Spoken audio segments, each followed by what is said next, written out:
안녕하세요. 저는 30대 중반에 홀로 아이를 키우고 있는 평범한 싱글맘이에요. 여러분은 미신을 얼마나 믿어요? 점, 사주팔자, 타로 이런 거 말이에요. 사실 저도 이번 일을 겪기 전까지는 이런 미신들을 가끔씩 보기도 한 사람이에요. 믿는다기보다는 안 좋은 소리를 들으면 평소보다 더 조심하거나 노력해서 화를 피해가야지 하는 생각 때문에 보기도 했지만 솔직히 흥미 위주로 많이들 보잖아요. 그렇게 가볍게 생각했는데 그걸 그렇게 맹신하는 사람들도 있더군요. 제가 이렇게 사연글을 쓰게 된 이유는 바로 그 미신을 맹신하는 사람들에 대해 이야기해주고 싶어서예요. 그 사람들은 전 시댁과 전 남편이고요. 제가 얼마나 어이없는 일을 당했는지 한번 들어봐 주세요. 저는 병원의 임상병리사로 일하는 평범한 사람이에요. 남편은 평범한 회사원으로 저희 병원과 남편 회사가 가까웠기에 인연이 돼서 만나게 됐죠. 남편도 좀 기가 약해 보이는 사람이지만 착했고 시부모 될 사람들도 정상적으로 보였어요. 그게 착각이라는 건 얼마 안가 알게 됐지만요. 제가 처음으로 시부모가 이상하다고 깨달은 건 저희 부부가 결혼 후 살 집을 고를 때였어요. 아들아, 내가 너희가 고른 집 괜찮은지 한번 보러 갔는데 그 집이 참 안 좋다네. 너희들이 같이 있으면 안 좋은 일만 날 곳이란다. 큰 흉사가 생길 곳이라는데 꼭 거기 가야겠냐? 아무리 봐도 난 영 끌리지가 않는데. 저희가 원하는 매물을 보고 와서 시부에게 말했을 때 시부는 하루만 기다려달라고 하더군요. 그리고 하루 뒤 우리에게 들려준 말이 저 말이었어요. 솔직히 저는 당황했고 남편도 저와 다를 바 없었어요. 저 아버님, 그게 무슨 말씀인지, 안 좋은 곳이라는 건 어떤 의미로 안 좋다는 거예요? 입지가 별로라는 말씀이신지 아니면 뭔가 하자가 있는 집이라는 거예요? 아니야, 그런 거 말고 내가 풍수지리로 용한 곳을 알고 있거든. 거기 가서 물어보니까 그 집이 아주 최악의 집이라네. 그쪽 방향으로 가면 너희한테 좋을 게 하나도 없단다. 그러니까 다른 쪽으로 알아봐라. 너희가 잘 돼야 우리 가문이 잘 되는 법인데 정 그곳에 가겠다면 우리는 집값 지원 절대로 못 해주니까 그렇게 알고. 설마 풍수지리 때문에 저희한테 지원을 못 해주겠다고 말씀하시는 거예요? 저는 그 말에 뒤통수 한 대 맞은 기분이었어요. 사실 저희 부부가 20대 후반, 28이라는 이른 나이에 결혼을 했었거든요. 사회 초년생이 된 지 얼마 되지 않아서 당연히 모아둔 돈이 많지 않으니 어쩔 수 없이 시댁과 친정의 도움을 받을 수밖에 없었어요. 그래서 집을 사려고 할 때 친정에서 1억, 시댁에서 5천을 지원해주기로 했거든요. 그리고 나머지는 저희 대출을 끼고 들어갈 계획이었죠. 수도권이 아니라 집값은 그리 비싸지 않았지만 저희가 워낙 돈이 없었으니 어쩔 수 없이 두 가족의 손을 빌린 거예요. 그런데 갑작스레 시부가 저런 말을 하니 배신감이 느껴질 수밖에요. 게다가 직접 가보고 결정한 것도 아니고 점을 보고 와서 저런 말을 하니 너무 어이없잖아요. 제 표정 관리가 안 되고 있을 때 시부가 그러더군요. 그게 얼마나 중요한지 너희가 아직 어려서 모르는 거야. 모름지기 사람은 좋은 기운을 품고 살아야 하는 법이지. 그래서 내가 풍수들이 잘 아는 사람 데리고 너희 신혼집에 어울릴 만한 집을 찾으러 다녀보고 왔거든. 내가 눈여겨본 곳이 있는데 한번 가보자꾸나.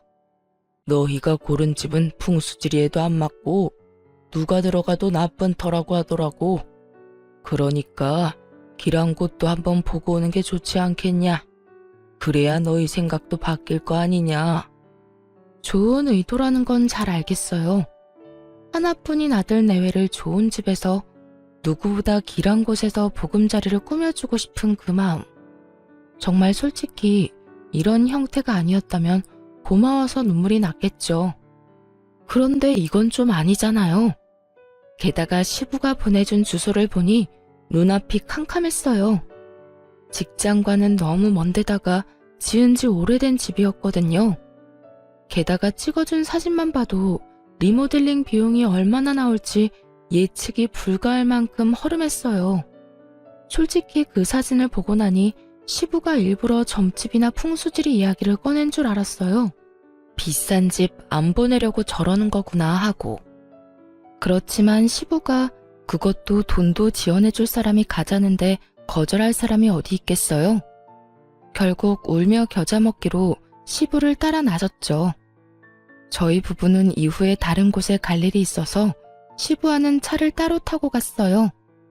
남편 차 타고 가는 길에 순간 그 근처에 살고 있는 친한 간호사가 생각났어요. 몇 년 전 결혼해서 그 동에 산다고 들었거든요. 그래서 동료에게 전화를 걸었어요. 괜찮은지 정보 좀 알아보려고요. 여보세요? 나야. 나 뭐 궁금한 게 있어서 연락했는데 잠깐 통화 돼? 통화 괜찮아. 무슨 일인데 이렇게 전화로? 내일 병원 가서 물어보면 되지. 지금 당장 알아야 하는 일이라서 그렇지. 다른 게 아니고 지금 신혼집 보러 너희 집 근처로 가거든? 폰에 있는 지도로 찾아보니까 딱 너희 집 바로 근처더라고. 그 주소 보내줄 테니까 거기 집 괜찮은지 알려줄래? 아버님이 좋은 길지라고 지금 보러 가는데 네가 동네 사람이니까 잘 알 거 아니야. 외관 사진도 보내줄게. 나도 동네 일 잘 모르는데 일단 주소로 지도 한번 찾아보고. 야, 여기는 좀 그냥 다른 데 찾아보는 게 어때? 급하게 다그치는 동료의 말에 저는 깜짝 놀라 되물었어요. 왜 그래? 뭐가 안 좋아? 너 여기 절대 가지 마. 여기 몇 달 전에 칼부림 있었던 곳이야. 그래서 경찰들이 노란 줄 쳐놓고 못 들어가게 막고 난리도 아니었거든? 내가 동네 아무리 관심이 없어도 그 정도로 소란스러우면 모르는 게 더 이상하지. 어쨌든 완전 재수 옹붙은 집이니까 절대로 가지 마. 네가 우리 집 근처에 오는 거면 나는 좋은데 이 집은 나라면 절대 안 가. 그 이야기를 듣는데 머리가 새하얘지더군요. 제가 무슨 소리를 들었나 싶을 정도로요. 남편에게 이야기를 하려는데 벌써 도착한 상태였고 친구와 연락을 끊고 일단 시부와 함께 그 문제의 집으로 갔어요. 그 집 앞에는 남자가 한 사람 서 있었는데 소개로는 공인중개사라고 하더군요. 그렇게 시부와 함께 저희도 일단 집에 따라 들어갔죠. 사실 집 자체는 사진으로 보는 것보다는 덜 더러웠어요. 그렇다고 고칠 곳이 없다는 건 아니었지만 매매가를 아낀다면 리모델링에 충분히 돈을 쓸 수 있으니 그 부분은 다행이라고 생각했죠. 물론 그 집에 들어가겠다고 가정을 했을 때 말이죠. 저는 이곳에 들어갈 생각이 이미 눈꼽만큼도 없었거든요. 집을 둘러보는 내내 시부는 이 집이 얼마나 길한지, 빛과 채광이 얼마나 좋은지, 기운이 얼마나 좋은지를 귀에 딱지가 않도록 주절거렸어요. 그리고 저는 말 한마디 없이 냉랭한 표정으로 공인중개사의 입만 쳐다보고 있었고요. 해줘야 할 말을 안 하더군요. 그래서 제가 물었어요. 그런데 공인중개사님, 궁금한 게 있는데 왜 이 집이 문제 매물인 건 이야기 안 해주세요? 예? 모른 척 하지 마세요. 제가 이 근처 사는 직장 동료한테 이미 들었는데요. 여기 몇 달 전에 칼부림 났었다면서요? 그래서 경찰들 와서 난리도 아니었다는데 설마 그걸 모르셨던 건 아니죠? 제 말에 남편과 시부의 얼굴이 확 일그러지더군요. 저는 일부러 시부 보는 앞에서 공인중개사를 더 추궁했어요. 솔직히 말이 안 되잖아요. 중간에 다른 사람이 살았던 것도 아니고 그렇게 큰일이 있었는데 저희가 매매 계약하고 나서 이 사실을 알았으면 얼마나 찝찝했겠어요? 저희는 아무리 돈 없어도 이렇게 재수없는 집은 안 들어가요. 저희 아버님이 풍수질이랑 기운에 얼마나 민감한지 모르시죠? 오늘도 좋은 곳이라고 해서 왔는데 이런 식으로 사람 속이시면 그게요. 그런 일이 있기는 했는데 시간도 좀 오래되기도 했고 무엇보다 매물이 워낙 싸지 않습니까? 이 정도 번화가에 이 가격이면 솔직히 거저나 다름없죠. 아무리 돈을 적게 줘도 문제 있는 곳이면 이야기는 해줬어야죠. 그리고 지역 신문에 날 정도면 엄청 큰일이죠. 제 직장 동료가 바로 이 근처 살거든요. 집 주소 알려주니 단번에 알던걸요. 아무리 풍수지리가 좋고 길지면 뭐예요? 딱 봐도 재수 안 붙은 집이잖아요. 아버님, 저희 이런 집에 들어가게 하실 생각이셨어요? 제가 경악스럽다는 표정으로 묻자 그제서야 시부가 당황하더군요. 언제나 미신을 그렇게 따지면서 우리에게 완전 안 좋은 일이 있었던 집에 들어가라고 강제로 들이민 거나 마찬가지잖아요. 제 물음에 시부가 손을 내저으며 변명하더군요. 그럴 리가 있겠냐? 나는 다 너희 좋은 곳에서 살았으면 해서 그런 거지. 나한테 그런 나쁜 마음 같은 건 없었어. 오해다. 진짜 오해야. 그런데 공인중개사 양반, 진짜 그런 일이 있었던 게 맞습니까? 왜 저번에는 저한테 그런 이야기를 안 해줬어요? 저번에는 오셨을 때 두 분이서만 이야기하셨잖아요. 제가 뭐라고 이야기하려고 하면 모르는 사람은 좀 빠지라고 하시더니 설명을 해주려고 해도 싫다고 할 때는 언제고. 그래도 이 매물은 그 부분만 빼면 다 좋잖아요. 건물이 낡았지만 전기나 가스, 수도 같은 건 문제 하나도 없고 동네가 더럽고 허름한 것도 아니고 지하철역하고 멀지도 않으니까. 그리고 무엇보다 매매가가 이 근방에서 찾아보기 힘들 만큼 싸잖아요. 요새는 일부러 싼 곳 찾아오는 사람들도 많아서. 이 사람이? 우리 아들이랑 며느리는 이제 막 결혼해서 마련하는 첫 번째 집인데 이런 집에 어떻게 들어가? 말이 되는 소리를 해야지. 이런 집이라는 거 알았으면 내가 반대했을 거야. 되려 호통치는 시부의 그 모습에 저는 속으로 코웃음을 쳤어요. 이 집에 와서 확인해보라던 시부가 할 말은 아니잖아요. 여기까지 끌고 온 게 본인이면서 애꿎은 공인중개사만 혼내고 있으니 어이가 없었죠. 그리고 한편으로는 안심도 됐어요. 이런 집에 들어가라고 할 리도 없을 테니까요. 그렇게 미신을 중요시하는 시부가 이런 재수없는 집에 들어가도록 놔둘 리가 없잖아요. 그런데 그 뒤에 시부가 한 행동에 완전 질려버렸어요. 시부가 부랴부랴 어디론가 전화를 걸더라고요. 나요. 이 집에서 칼부림 났었다는데 이게 도대체 어떻게 된 일이야? 자네 말로는 좋은 집이라며.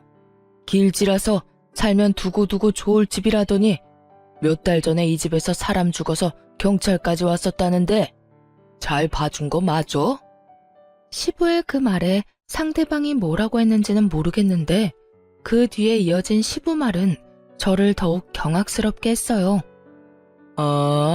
그러면 굿 한 번 하고 들어가면 된다고? 그럼 굿 한 판에 얼마 정도 하는가? 1,000만 원 정도는 받아야 한다고? 너무 비싸기는 한데 그래도 받아야 정상적으로 쓸 수 있다는 말이지? 알겠어. 필요한 준비물 같은 거 있으면 미리 말해주게. 시간도 길한 시간 골라서 알려주고. 이 집을 포기한 건 아닌지 굿을 하겠다는 말을 하더군요. 분명히는 저나 상대방이 굿을 권한 거겠죠. 그 말에 저는 열이 받았어요. 굿이라니. 저는 절대로 굿을 한 집이나 사람 죽어나간 집에서 살고 싶은 마음이 없었어요. 그런데 우리 부부의 생각은 묻지도 않고 자연스레 굿 이야기를 하는 시부에게 소리쳤어요. 아버님, 잠시만 전화 끊어보세요. 중요한 이야기 하는 중인데 내가 이따가 다시 전화할 테니까 조금만 기다려봐. 전화를 끊은 시부에게 제가 말했죠. 아버님, 아무리 그래도 그거 가지고 구술하는 건 좀 아닌 것 같아요. 그냥 차라리 다른 곳을 알아보는 게 어떨까 싶은데요. 좋은 집 찾는데 들인 돈도 있으실 텐데 굳이 나쁜 집에 국가지에서 사는 건 아닌 것 같아서요. 제 말에 골똘히 생각하던 시부가 고개를 끄덕이더군요. 하긴 워낙에 비싼 돈이었으니 고개를 끄덕일 수밖에요. 저는 공인중개사를 보며 말했어요. 저기 저희 시아버지께서 기운이 좋은 집을 좋아하세요. 풍수질이나 뭐 이런 것도 좀 보시고요. 근데 공인중개사들이 생각하는 그런 집은 어떤 집일까요? 그거야. 그 집에 살면서 로또에 당첨이 됐거나 원하던 걸 잃어서 더 큰 집으로 가거나 돈을 많이 모아 더 좋은 곳으로 가는 집이 좋은 집이죠. 그런 집들은 대개가 기운이 좋다고들 하거든요. 그 이야기를 듣자마자 저는 믿져야 본전이라는 생각으로 저희 부부가 처음에 가길 원했던 집의 계약을 맡은 공인중개사에게 스피커폰으로 전화를 걸었어요. 네, 며칠 전에 집 보고 갔던 사람이에요. 그 아파트 말인데요. 혹시 전 주인분이 왜 이사하시려는 건지 알 수 있을까요? 그 집이요? 거기 부부가 원래는 집을 지으려다가 돈이 모자라서 그 집 매매해서 들어갔다고 하더라고요. 그런데 얼마 전에 집값도 많이 올랐고 목표로 하던 금액도 모여서 이참에 그 집 팔고 외곽에 고급 주택 지어서 갈 거라고 하더라고요. 들어간 지 5년 만에 더 큰 집으로 갔으니 집 기운이 좋은가 봐요. 그 사람들 전에 주인도 짧은 기간에 돈 많이 모아서 더 큰 집으로 갔거든요. 완벽해 보이지는 않아도 이력을 따져보면 그 집만큼 괜찮은 집도 없어요. 그러니까 그게 진짜인지 가짜인지는 정말로 아무 필요도 없었어요. 공인중개사가 그렇게 말해주는 바람에 저희 부부 선택이 완벽했다는 게 증명이 됐으니까요. 그리고 그 집이 풍수지리상 길지인지 흉지인지도 전혀 관심 없었어요. 다만 시부가 알려준 집은 누가 봐도 재수없어 보여서 들어가기 싫었던 거고요. 그 사람의 말을 듣는데 시부도 더 이상 아무 말도 못하더군요. 아버님, 그렇다는데 혹시 원래 제가 말씀드렸던 곳으로 계약해도 될까요? 굳이 큰돈 들여서 흉흉한 집을 좋은 집으로 바꾸느니 그냥 다른 사람들에 의해 검증된 집에 가는 게 좋잖아요. 그래도 너희들한테는 그 집이 흉지라는데 너희가 계속 아플 거라고 해서 내가 그랬던 거지. 너희들이 상관없으면 그냥 그 집으로 하거라. 결국 시부의 허락을 받게 된 저희는 원래 봐두었던 집에 신혼집을 꾸리게 됐어요. 그 집에 들어가고서야 그 오싹한 기분이 사라졌어요. 시부가 추천해준 집에 들어가게 될까봐 얼마나 두려웠는지 다들 모르실 거예요. 그 집을 우리 손으로 사지 않았다는 것만으로도 정말 천만다행이라고 생각하고 있어요. 시부의 미신 사랑에 대해 뼈저리게 느끼게 된 것이 이 신혼집 구매 때였어요. 그리고 그 뒤에도 시부의 미신에 대한 맹목적인 애정은 전혀 사라지지 않고 더 커져가기만 했죠. 저희가 결혼하고 3년간 애가 전혀 생기지 않더라고요. 따로 피임을 하는 것도 아닌데 애가 생기지 않자 저희도 걱정은 됐지만 아직 나이가 30대 초반이었으니 조금만 더 기다려보자는 생각을 했어요. 그런데 시부가 이번에도 그 일에 간섭을 시작했어요. 며느라가 이번 연도에는 꼭 애를 가져야 한단다. 무조건 올해나 내년 안에 애를 낳아야 해. 내가 용한 점쟁이한테 갔다 왔는데 그래야 크게 될 손자를 얻을 수 있다는구나. 그 말에 저는 또 하는 생각이 들었죠. 여태껏 아무 말 없었던 이유는 우리를 배려해서라기보다는 때가 되지 않았기 때문이고요. 정말 하다하다 애 낳는 것까지 이렇게 간섭받을 줄은 꿈에도 생각해본 적 없는데 말이죠. 그래도 어차피 한 번은 가봤어야 할 난임센터를 시부의 권유로 가게 됐으니 어찌 보면 잘된 일이기는 했죠. 난임으로 판정받기는 했지만 시술로 한 번의 아이를 가지게 됐거든요. 제가 임신했다고 했을 때 가장 좋아했던 사람이 시부였으니 솔직히 그간의 서운한 마음이 아주 조금 덜어지는 기분이었어요. 그러나 시부가 축하의 말을 건넨 뒤에 한 말은 저를 다시 답답하게 만들기에 충분했어요. 내가 나를 받아왔다. 출생택일이야. 애도 이제는 날짜 시간 맞춰서 낳아야 크게 되는 거야. 정말로 잘된 놈은 태어날 때부터 정해지는 거지. 네 출산 예정일에 맞춰서 받아온 날이다. 자, 받아놔라. 거기에는 누군가 휙휙 갈긴 듯한 날짜와 시간이 적혀 있었어요.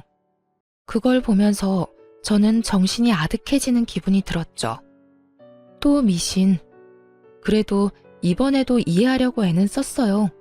솔직히 저도 애한테 좋다면 뭐든 하고 싶은 마음이니 날짜를 맞출 수만 있으면 맞춰서 낳고 싶다고 생각은 하니까요.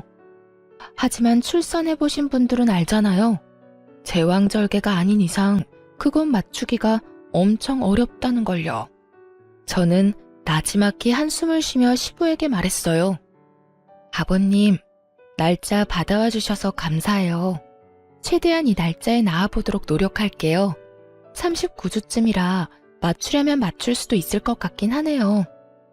완전 조산이라거나 만삭을 훌쩍 넘은 날짜가 아닌 게 다행이라면 다행이었죠. 그런데 저의 어정쩡한 대답이 마음에 들지 않았는지 시부가 저를 뚫어지게 쳐다보며 강조하더군요. 아가, 이건 선택사항이 아니다. 무조건 이 날짜, 이 시간 안에 낳아야 해. 그래야 나라에 크게 이바지할 인물이 나온다고 했으니 네 선택에 우리 집안 미래가 달렸다는 거다. 아버님, 근데 애가 알고 나오는 것도 아니고 제왕절개 날짜를 잡아놓는다고 해도 그 날짜까지 진통이 안 오면 제왕절개가 가능하겠지만 날짜 전에 진통이 오면 안 될 수도 있어요. 그리고 아이나 저한테 문제가 생기면 더 빨리 아이를 낳을 수도 있고요. 제가 할 수 있다고 장담을 하기에는 변수도 많고. 그런 건 다 기합이야. 늦게 나오면 날짜 맞춰서 제왕절개하면 되고 일찍 나오면 참으면 되지. 최대한 참아. 날짜 전까지 걷기 운동은 좀 피해. 그거 하면 일찍 나온다는 말이 있으니까.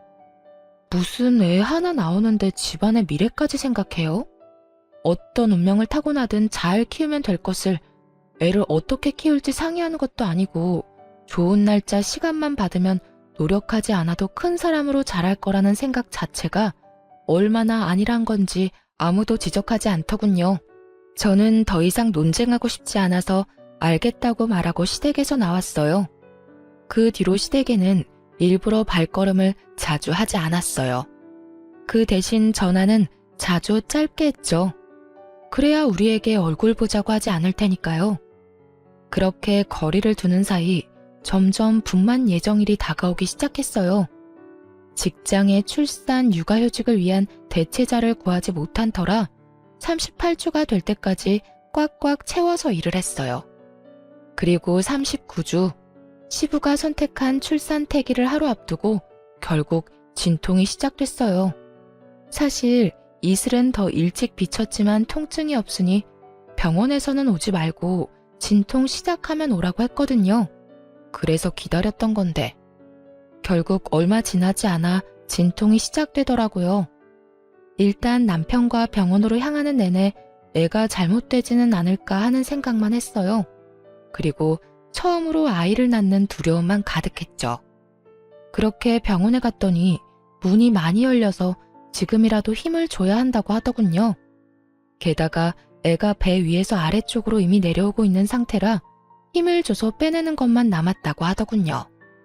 70% 진행된 상태라 무통도 못 맞는다고 하더군요.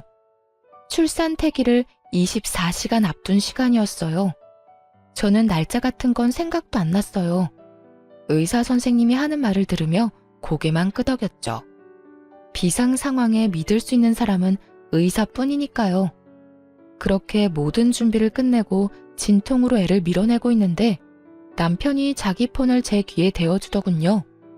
귀에 들리는 건 시부의 목소리였어요. 아가, 좀만 힘내라. 절대로 애를 일찍 낳으면 안 돼. 무조건 시간 끌어야 한다. 지금 낳으면 완전히 우리 집안 쪽박 차는 거야. 내일 낳아야 돼. 시간은 못 맞추더라도 날짜는 내일 날짜로 맞춰야 돼. 죽어있던 배의 힘이 쑥 빠지는 소리였죠. 이 상황에 참으라니. 뱃속이 지금 엉망진창이고 통증으로 정신도 오락가락하는 상황에 저런 말을 하는 시부도 참 대단한 사람이긴 했죠. 분만 직전이라 이 안쪽까지는 들어오지 못하고 시부는 밖에서 남편을 시켜 제게 계속 압박감을 불어넣었어요. 거기다 간호사와 의사까지 난처한 표정으로 남편에게 와서 말하더군요. 밖에서 보호자분께서 지금 막무가내예요. 나가서 진정 좀 시켜주세요. 지금 제왕절개가 안 될 정도로 자궁문이 많이 열린 상태라 어차피 자연분만 해야 합니다. 밖에서 할아버님이 내일까지 출산을 미뤄달라는데 그러면 아이도 산모도 위험해요. 위험하다고 말씀을 아무리 드려도 안 된다고 난리를 치시는데 저희는 생명을 위험하게 만드는 사람이 아니잖아요. 보호자분이 밖에 나가서 정리 좀 해주셔야 될 것 같은데요. 딱 들어도 의사 화가 많이 난 목소리였죠. 병원에서 일하고 있는 저도 자주 보거든요. 바빠 죽겠는데 진상 환자가 있으면 짜증이 2배가 아니라 10배로 늘어난다는 걸요. 게다가 환자도 아닌 보호자 때문에 환자까지 위험하게 생겼으니 그 위험에 따른 불안감도 한몫할 거고요. 그런데 웃긴 건 남편이 멀뚱하게 서 있던 거였어요. 당신 뭐해? 나 지금 당장 애 낳아야 해. 너무 아프다고. 그치만 아버지가 날짜 꼭 지켜야 한다고 하셨는데. 나 죽어나가도 그 말 할 거야? 네 앞에서 애랑 나랑 둘이 나란히 잘못되는 거 봐야 정신 차릴래? 애한테 무슨 일 생기면 당신네 가문의 미래고 뭐고 아무것도 없을 줄 알아? 저는 다 때려치고 빨리 낳고 싶은 마음뿐이었어요. 게다가 제왕절개를 안 해도 될 정도로 자궁문이 많이 열린 상황이었죠. 제 말에도 남편 놈이 우물쭈물하자 저는 열받아서 의사에게 말했어요. 의사 선생님, 주 보호자 필요 없고 환자인 제가 말할게요. 그리고 보호자 서명 뭐 이런 거 필요하시면 남편 말고 밖에 있는 저희 친정어머니한테 사인 받으시고요. 제 목소리가 밖에 다 들렸는지 시부가 밖에서 고함을 지르더군요. 무슨 소리야? 기다려. 내일 낳아야 된다고 내가 말했지? 어이, 의사 선생. 참을 수 있다니까. 조금만 시간 좀 더 끌어. 사돈, 이제 그만 좀 하세요. 동네 창피하게 왜 병원에서 난리예요? 그리고 왜 출산일 맞추려다가 내 딸까지 죽일 일 있어요? 당신네한테는 손주가 소중하겠지만 우리한테는 딸이 더 소중하거든요. 어디서 태어나지도 않은 애 출산일 맞추려고 내 딸 죽이려고 해. 경고하는데 내 딸한테 문제가 생기면 나 당신들 절대로 그냥 안 둬. 친정엄마 말에 시부도 덩달아 흥분했는지 쏘아붙이더군요. 사부인이 말씀이 지나치시네요. 내가 왜 이러는지 몰라서 그래요. 내일 애가 나와야 나라에 이바지할 큰 사람이 된다고. 나와야 사람이 되든 말든 할 거 아니오. 저러다가 둘 다 잘못되기라도 하면 그쪽이 책임지실 거냐고. 여기서 병원 업무 방해하면 의사 선생이 아니라 내가 당신 경찰서에 신고해버릴 거니까 지금 당장 여기서 나가세요. 사람들 보기 창피하지도 않아요? 요즘 세상에 어떻게 며느리 목숨을 가지고 이래라 저래라 하는 거야? 친정엄마의 따끔한 말과 주변 사람들의 더 따가운 눈총에 결국 시부는 쫓겨나듯 병원 밖으로 나갔어요. 친정엄마의 호통 소리를 들으며 저는 다시 마음의 안정을 찾았고 바로 분만을 하러 들어갔어요. 조금만 더 늦었어도 큰일 났을 거라고 의사가 말하는데 정말 속이 부글부글 끓었죠. 아이를 출산하며 감동으로 가득 차야 할 시간에 시부와 남편놈 때문에 그 감동이 엉망이 돼버렸으니 결국 화가 난 저는 출산을 마치고 남편에게 따졌어요. 당신 도대체 무슨 생각으로 아버님 편 든 거야? 설마 당신도 그 출생 날짜에 정신 팔린 거야?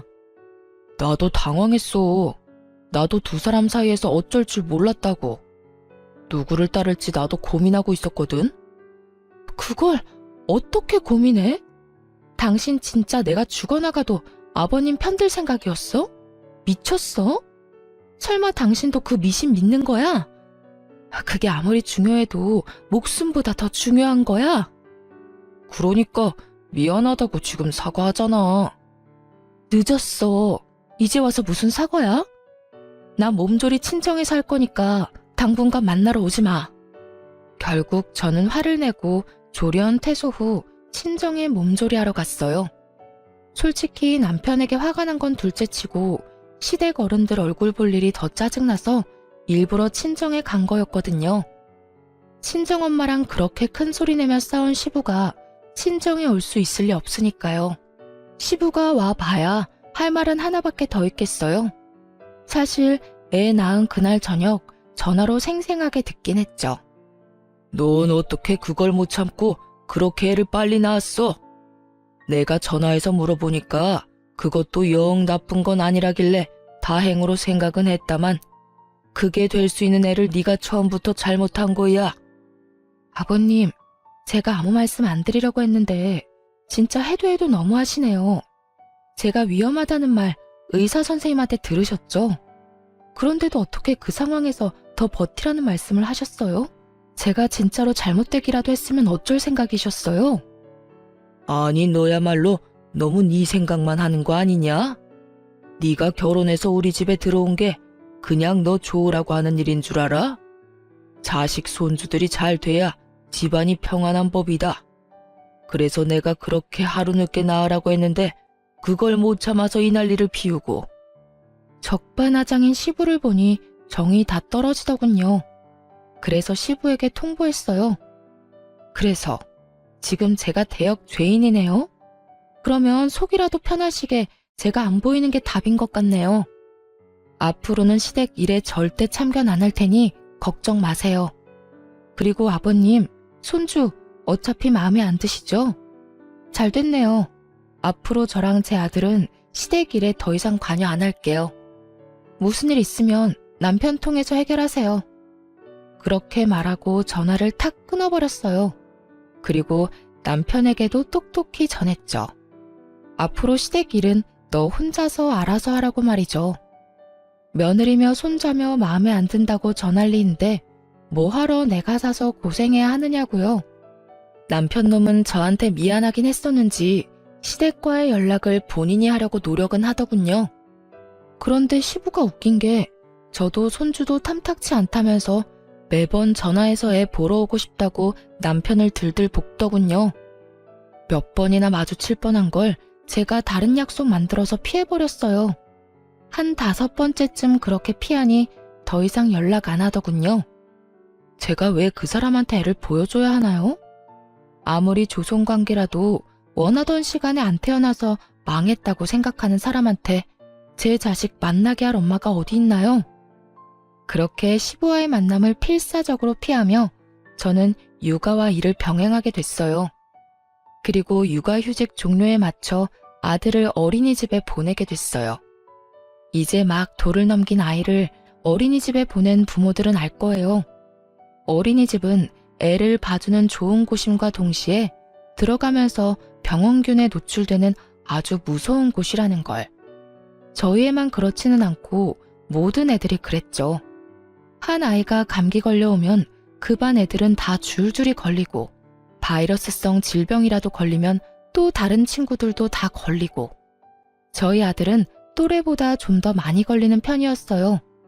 감기에 바이러스, 물놀이 이후에 요로 감염까지 와서 병원에 입원도 일주일씩 해야 했을 정도로요. 애가 자주 아프니 저도 연차를 계속 써야 했고 무엇보다 아이와 같이 입원을 해야 하니 몸이 축나기도 했어요. 이런데도 남편놈은 괜찮냐는 말 한마디 없고 위로라도 해주면 좋을 것을.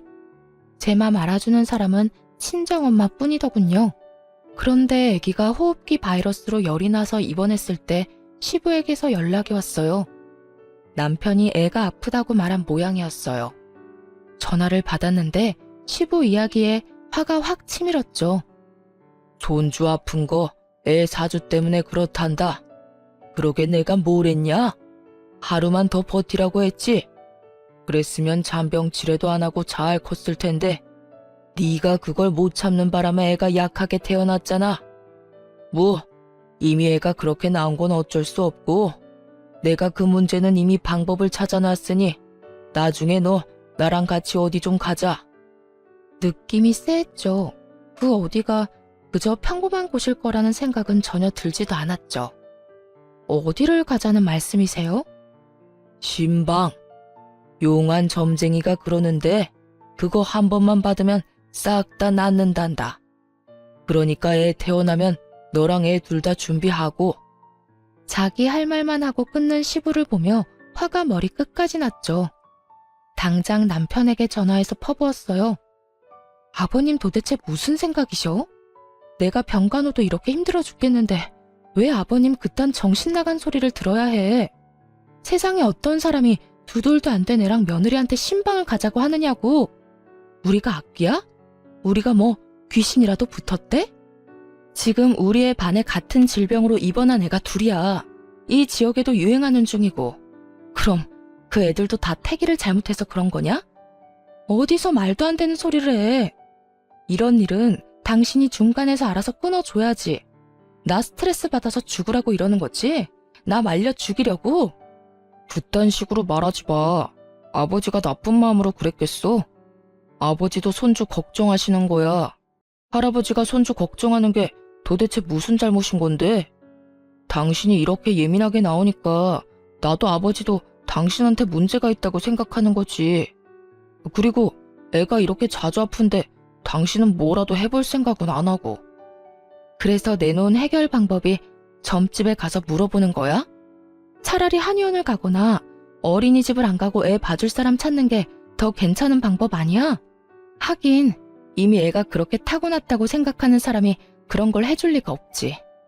당신도 반성 좀 해. 애한테 부탁했다는 말 듣고도 멀쩡한 당신이 더 놀라운 거 알아? 남일이야. 당신의 일이라고.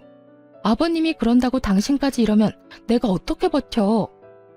내가 얼마나 스트레스 많이 받는지 당신은 정말 몰라서 그러는 건 아니지? 어쨌든 나 절대로 우리 아들 그런 곳에 못 보내. 그렇게 알고 당장 아버님 멈추도록 만들어. 그것도 못하면 진짜 당신 용서 안 할 거야? 저는 남편에게 쏟아붓고는 아이와 퇴원을 했어요. 그런데 아무리 생각해도 시부가 여기서 포기할 것 같지 않더라고요. 점쟁이가 애를 데려오라고 했다는 거 보면 분명 애도 데려가라고 기를 쓰겠죠. 그 생각하니 온몸이 오싹하더라고요. 분명 집으로 찾아올 것 같아서 애랑 친정으로 갔어요. 설마 여기까지 와서 소란 피우지는 않겠지 싶었는데 웬걸 여기까지 쫓아왔더라고요. 남편이 같이 왔길래 남편이 시부를 말려주려나 싶었는데 두 사람 다 애 내놓으라고 난리더군요. 여보, 나와 이야기 좀 해. 애한테 나쁠 거 하나 없다고. 한 번만 하면 돼. 돈도 아버지가 다 내준다는데 그 정도는 괜찮잖아. 빨리 나와봐. 당신 미쳤어? 이젠 말이 안 통하네. 우리 이혼해. 여기서 이러지 말고 이혼하자고. 내 아들 데리고 그딴 짓거리 하는 거 난 못 봐. 딴 여자랑 결혼해서 낳은 애로 뭔 짓을 하든 난 상관 안 할 테니까 그냥 나랑 이혼이나 해줘, 이 미친놈아. 그때 저희 어머니가 부엌에서 부시럭거리더니 뭔가를 가득 담은 종이박스를 들고 현관 앞으로 가더군요. 중문 앞에 그걸 놔두고는 그 상자 안에 있는 걸 들어 올리더군요. 그리고는 현관문을 열고는 들고 있던 걸 냅다 확 뿌렸어요. 이게 뭐야? 아우짜! 소금? 그래, 소금이다. 나이도 지긋하신 양반이 어디 사돈 집에 와서 행패야? 상갓집 갔다 와서도 안 뿌리는 소금까지 뿌리게 만들 정도로 완전 재앙 같은 인간이 당신이야. 감히 내 딸이랑 내 외손주한테 굿을 해? 이 정신 나간 노친네가? 늙으려면 곱게 늙어. 나이는 뒷구녕으로 처먹었냐? 지금 당장 우리 집 앞에서 안 떠나면 소금보다 경찰에 신고해서 잡아가도록 만들 거요. 어디서 사기꾼 같은 놈한테 속아가지고 여기 와서 지랄 연병을 떨어? 시부와 남편이 뭐라고 말하려고 할 때마다 친정엄마는 상자 안에 가득한 각양각색의 소금을 시부와 남편에게 탈탈 뿌려댔어요. 입으로 들어오는 짠맛에 말도 못하고 침만 퇴퇴 뱉는 두 사람에게 친정엄마가 꽥 하고 소리쳤어요. 내 눈에 흙이 들어와도 절대로 내 새끼한테는 국 같은 거 못해. 만약 그딴 짓 하기만 해봐. 내가 콱 죽어서도 당신 옆에 딱 달라붙어서 재수 더럽게 없도록 만들어줄 테니까 썩 꺼져. 결국 시부와 남편놈은 엄마에게 쫓겨났죠. 그렇잖아도 큰 소리에 옆집에서 경비 아저씨한테 연락을 넣었더라고요. 그 덕분에 무사히 두 사람을 쫓아낼 수 있었죠. 이 일 이후에 저는 남편과 시부에게 완전 실망하고 이혼 절차를 밟았어요. 당연히 이혼 사유가 사유인 만큼 소송은 제게 유리하게 진행됐죠. 위자료의 재산 분할, 아이 친권과 양육권까지 가져왔거든요. 그렇게 남편과의 사이는 법적으로도 사적으로도 완전히 끝났죠. 저는 혼자서 애 키우며 사는 게 두려워 이혼 후 아이가 초등학교 들어가기 전까지 친정에서 친정 부모님과 같이 살았어요. 그런데 이혼하고 몇 달 안 지나서 전 남편이 저를 찾아왔더군요. 정말 만나고 싶지 않았는데 문 앞에서 제발 한 번만 이야기만 들어달라고 해서 전 남편과 이야기를 했어요. 그런데 정말 웃긴 게 뭔지 아세요? 전 남편 놈이 제 눈치를 슬슬 보더니 돈을 좀 빌려달라고 하더군요. 여보, 나 요즘 많이 힘들어. 당신이랑 이혼하면서 낸 위자료도 버거운데 직장도 폐업해서 일자리도 잃었거든. 나 지금 완전 빈털털이야. 지금 전처한테 돈 빌리러 왔어? 당신 도대체 여태껏 뭐하고 살았어? 직장 폐업했으면 다른 직장 빨리 알아봤어야지. 지금 일자리 하나 못 구해서 나한테 돈 빌리러 온 거야? 힘들어서 그렇지 세상에 넘치는 게 일자리야. 돈 벌려면 뭔 짓인들 못해? 아직 덜 힘드네. 덜 힘든 거야. 그런 거 아니야. 나도 노력은 했지. 아버지도 나한테 계속 안 좋은 일이 생기니까 점쟁이들 찾아서 알아봤지. 점쟁이들 말로는 굿 한판하면 직장도 다시 생기고 애도 찾을 수 있고 여자도 생긴다고 해서 내 인생 좀 펴게 하려고 3천만 원짜리 굿까지 했는데도 안 됐어. 너 지금 그게 노력이라는 거야? 굿하는 게 노력? 야, 이 미친놈아. 차라리 배달이나 노가다를 해. 그래야 돈이라도 생기지. 하긴 당신 생각이야 눈에 훤하지. 아무리 봐도 그런 일은 당신급이랑 안 맞는 것 같아? 이 화상아, 돈 버는데 귀천이 어딨어? 죽고 싶지 않으면 무슨 일이든 해서 돈 벌어야지. 그리고 어떤 인간이 돈이 없는데 3천만 원을 들여서 구슬해? 와, 지금 보니까 내가 이혼을 잘했어. 이런 놈을 남편이라고 믿고 있었다가는 무슨 큰 봉변을 당했을지 상상도 안 가. 그 3천만 원만 아꼈어도 지금쯤 이 꼴은 안 났겠지. 여보, 나 진짜 심각하다고. 진지하게 생각 좀 해봐. 지금 월세 낼 돈도 없어서 허덕이는데 차도 중고로 다 팔아버리고 남은 게 없다고. 눈물을 질질 짜면서 제게 하소연하는 전 남편 놈을 보니 정말 우라통이 터지더군요. 왜 여기 와서 나한테 이야기한들 뭐가 나아지냐고요. 여보라고 부르지도 마. 그래서 굿한 결과가 지금 이거야? 이혼한 전처 찾아와서 돈 빌리는 거? 점쟁이가 그건 안 알려줬나 보네. 내가 돈 절대 안 빌려준다는 거. 그거 알았으면 네가 여기까지 왔겠어? 나도 믿기는 싫었어. 하지만 아버지가 계속 해보라면서 난리잖아. 그렇게 구슬 한 번 했는데도 직장은커녕 면접 보는 족족 다 떨어지니까 그 뒤에 그 점쟁이 찾아갔는데 도망가고 아무도 없더라고. 사기당한 거지. 아버지는 그걸 인정 못하셨고 나도 아버지 제정신으로 돌려보려고 애썼는데 안 되더라고. 용한 곳은 다 돌아보느라 집안의 살림살이도 거덜났어. 아버지 집까지 팔아서 비싼 부적도 사고 굿까지 몇 번을 했는지. 정말 아버지가 집 팔았다는 이야기 듣자마자 아버지가 무슨 짓을 했는지 소름이 돋을 정도로 현실적으로 와닿더라고. 당신이라도 정신을 차리고 있었어야지. 미신 같은 거 믿을 생각하지 말고 노력을 했었어야지. 지금도 당신 꼴 좀 봐. 이게 뭐 하는 거야? 그래서 돈 다 잃고 지금 후회 한 사발 들이키면서 전처한테 눈물 콧물 흘리면서 돈 빌려달라는 거 우습지도 않아? 멀쩡한 몸뚱어리 놔두고 쉽게 돈 얻어볼 생각으로 이혼한 전처한테 찾아온 것도 어지간히 뻔뻔하지 않으면 못할 짓이긴 하지. 지금 이럴 시간에 알바라도 해서 돈이나 벌어. 네 자식 키울 양육비는 미루지 마. 제 말에 전 남편은 아무 말도 못하고 입만 앙 다물고 고개만 푹 수그리고 있더군요. 그 꼴 보니 답답해서 소리를 한 번 더 질렀어요. 당장 가서 일하라고. 배달이든 상하차든 공사판을 뛰든 지금 당장 할 수 있는 일을 해서 돈이나 벌어. 그렇게 전 남편은 본전도 못 찾고 돌아가야 했어요. 도대체 저는 왜 찾아온 건지 이해가 안 가더라고요. 저 찾아올 시간에 무슨 일이라도 했으면 이 정도로 허덕이지는 않았겠죠. 나중에야 들은 이야기이긴 한데 시부가 미신을 맹신하며 여기저기 돌아다니면서 쓴 돈만 2억이 넘는다더라고요. 근데 참 웃기죠? 그 돈을 써서 행복과 행운을 찾으려고 할수록 그 사람에게서 행복과 행운은 점점 더 멀어져 간다는 거요. 전 남편도 마찬가지죠. 시부처럼 미신을 믿는 순간부터 순차적으로 가지고 있던 걸 잃게 됐잖아요. 저와의 신뢰, 자식, 직장, 돈까지 몽땅 사라졌죠. 저 아들을 생각했다면 시부에게 동조할 것이 아니라 우리와 함께 했어야죠. 시부 편들다가 결국은 본인 인생 날아가고 시부도 가진 돈 다 털려서 아들에게 의지하며 산다는데 저는 솔직히 지금도 이해 안 가요. 시부가 왜 그렇게 맹목적으로 그런 것들을 믿었는지. 이혼 이후로는 절대 미신에는 눈길도 안 줘요.